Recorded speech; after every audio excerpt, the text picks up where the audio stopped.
শহরের রাস্তায় ছেড়ে দেওয়া হয়েছে ৬টি ক্ষিপ্ত ষাঁড়। তাদের ঠিক সামনে দাঁড়িয়ে আছেন হাজারো মানুষ। লক্ষ্য একটাই, ষাঁড়ের সামনে দৌড়ে নিজেকে প্রমাণ করা। স্পেনের পাম্পলোনায় চলছে শতবর্ষের ঐতিহ্যবাহী সান ফার্মিন উৎসব।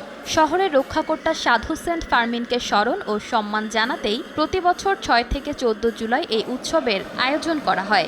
ধর্মীয় শোভাযাত্রা, সঙ্গীত, নাচ আর নানা আয়োজনের পাশাপাশি সবচেয়ে আলোচিত অংশ হল বুল রান।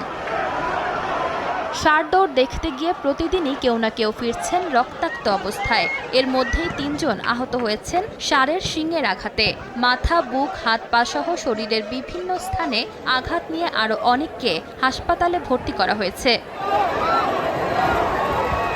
প্রতি বছরের মতো এবারও বিশ্বের নানা প্রান্ত থেকে হাজারো মানুষ শুধু এই কয়েক মিনিটের দৌড় দেখতে ও অংশ নিতে পাম্পলোনায় ভিড় জমিয়েছেন। প্রায় ৮৫০ মিটার দীর্ঘ এই পথ পাড়ি দিতে সময় লাগে মাত্র ২ থেকে ৩ মিনিট। কিন্তু এই অল্প সময়েই জীবন মৃত্যুর লড়াইয়ে নামেন অংশগ্রহণকারীরা।